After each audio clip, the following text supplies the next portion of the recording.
Mini Classics, The Emperor's New Clothes. Oh, look at this. Howdy, hola, bonjour, guten tag. This is a special book. You see, I'm traveling around the world making new friends. I hope I've met another friend in you. So you can go to the website and enter this number to put that you've read this book from wherever you are. I will do it as well. And then I'll pass it on to someone else.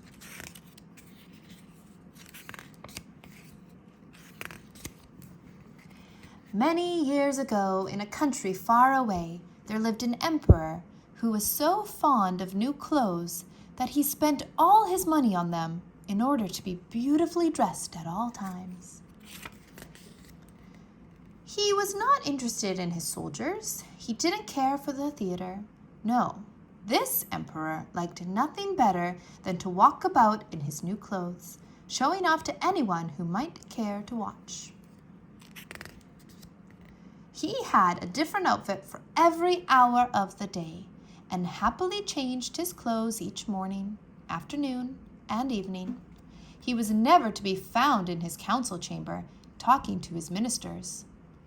"The emperor is busy in his dressing room," they would be told.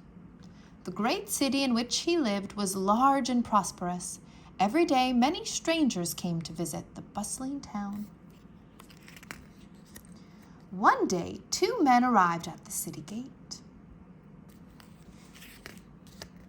They were dishonest swindlers, pretending to be weavers. "We can weave a cloth more beautiful than you could ever imagine," they said. "Such wonderful patterns, such rich texture."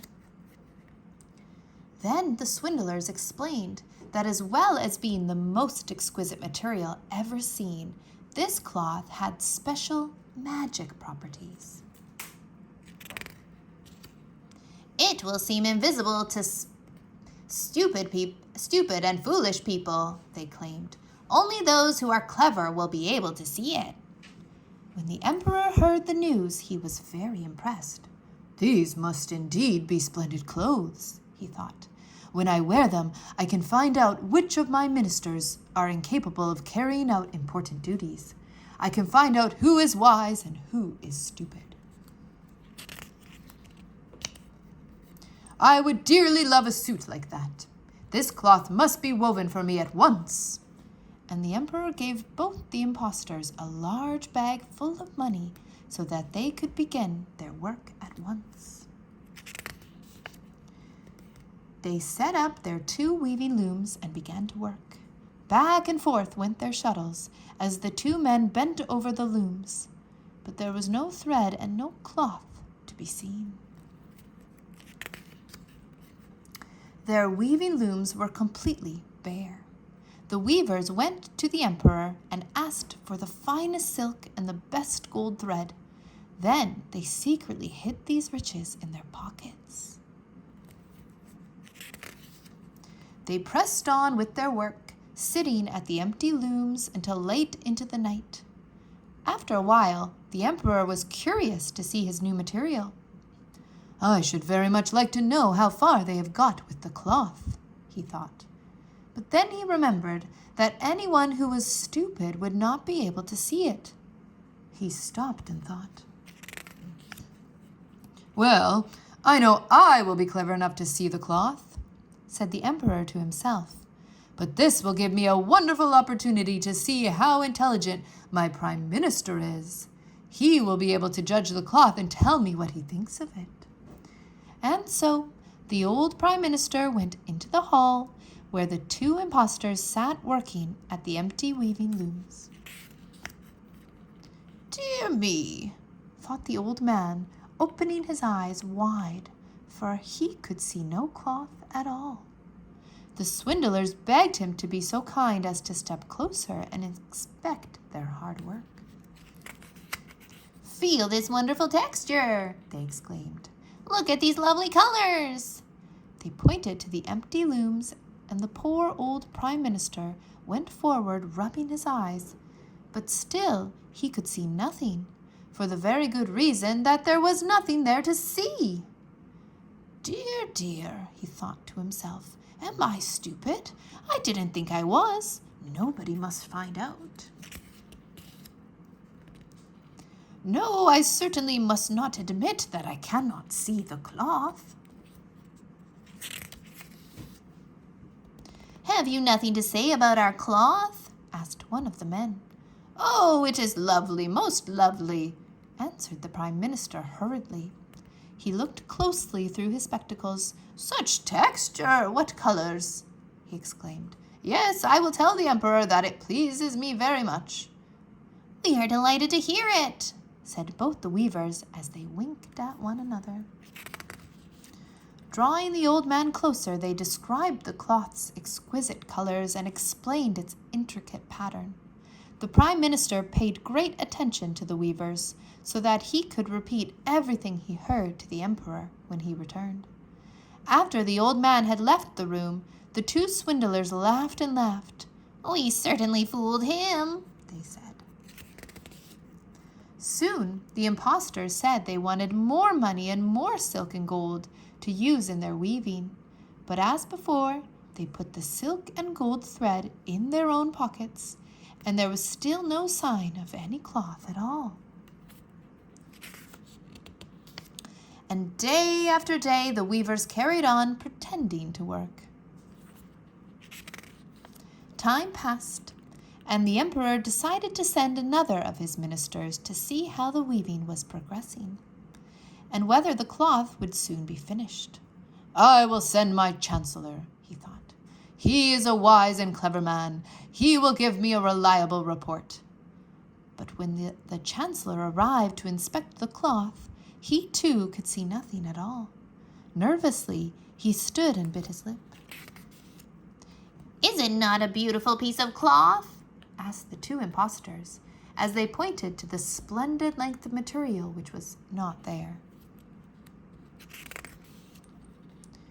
I am not stupid, thought the chancellor, but if I cannot see the cloth, then it must mean that I am unfit for my position. How terrible! No one must know that I cannot see the cloth. And so he praised the cloth which he could not see, and expressed great delight at the beautiful colors and the splendid texture. Yes, it is quite lovely, he told the Emperor. And back in their room, the two weavers hugged themselves with glee. Soon everybody in town was talking about the magnificent cloth being woven for the Emperor's new clothes.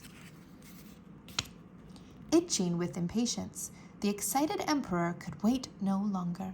He wanted to see the cloth for himself, while it was still on the loom. Off he marched, with a great crowd of curious courtiers and ministers jostling behind him, including the Chancellor and Prime Minister, who had already given him such glowing reports. The Emperor entered the room to find the cunning impostors busily weaving with all their might, but without an inch of thread on their empty looms. Is it not splendid? Said the two old statesmen. See, Your Majesty, such texture, what colors! And then they pointed to the loom, for they believed that the others would be able to see the cloth perfectly well. What? Thought the Emperor in dismay. I can see nothing. This is terrible. Am I stupid? Am I not fit to be Emperor? That would be quite unthinkable. I must be Emperor. I must. Quickly, he decided to pretend he could see the cloth. Oh, it is very beautiful, he said, smiling and nodding at the empty looms. It has my complete approval. Anxiously, he examined the empty looms, for he could not believe that he saw nothing at all. Puzzled, his whole court gathered round and stared. They too saw nothing, but did not want to appear stupid.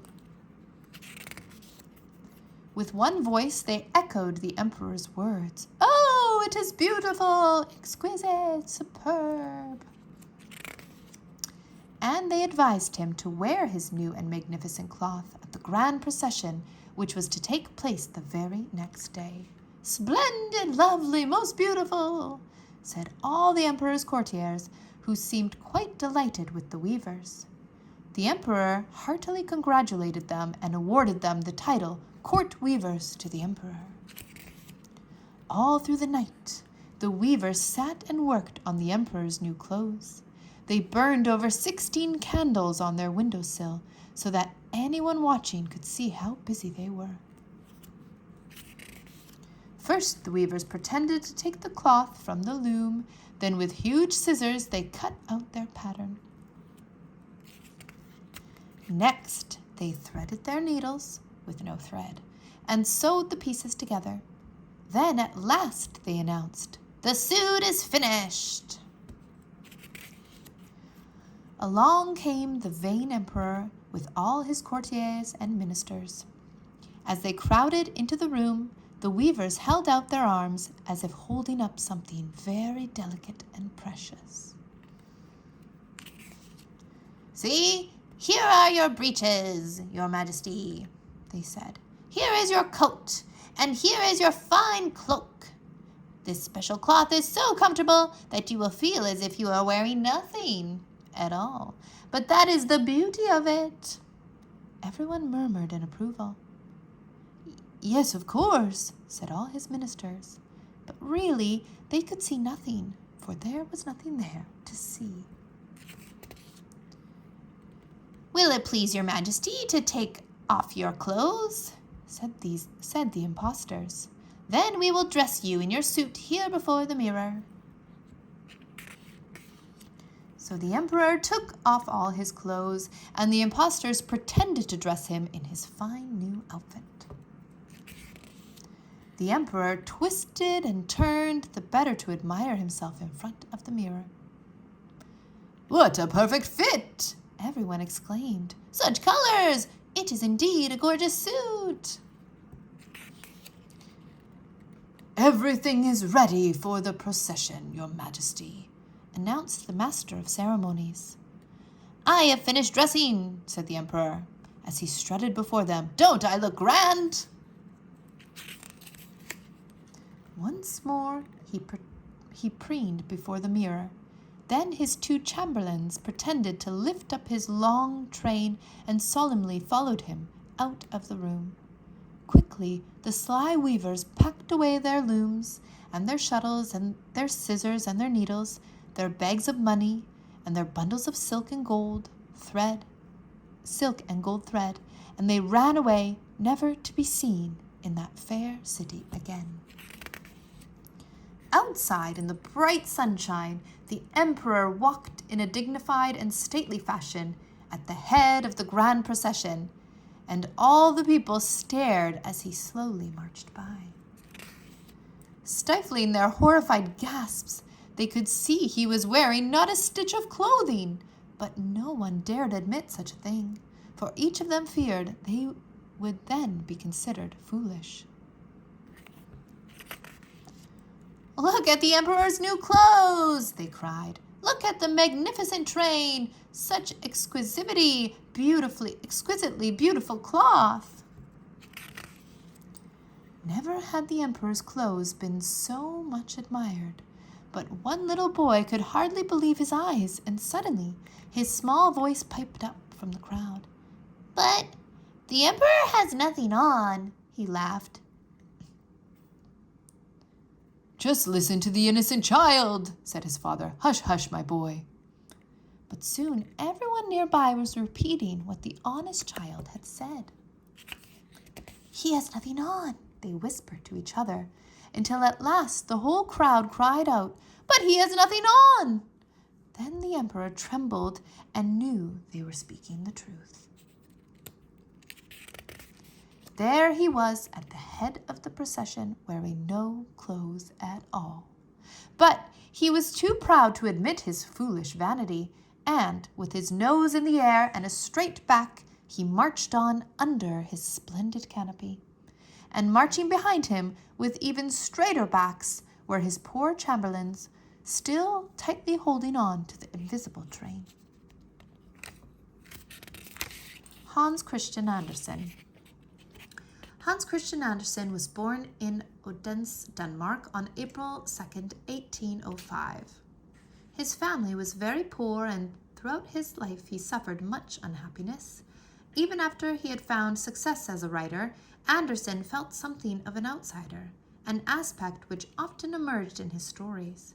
The Emperor's New Clothes is an unforgettable story enjoyed by every child, but Andersen would also have enjoyed the chance it gave him to make fun of the rigid class system and the hypocrisy of his own time. His world-famous fairy tales include The Snow Queen, The Little Mermaid, and The Ugly Duckling, and are amongst the most frequently translated works of literature. He died in 1875. The end.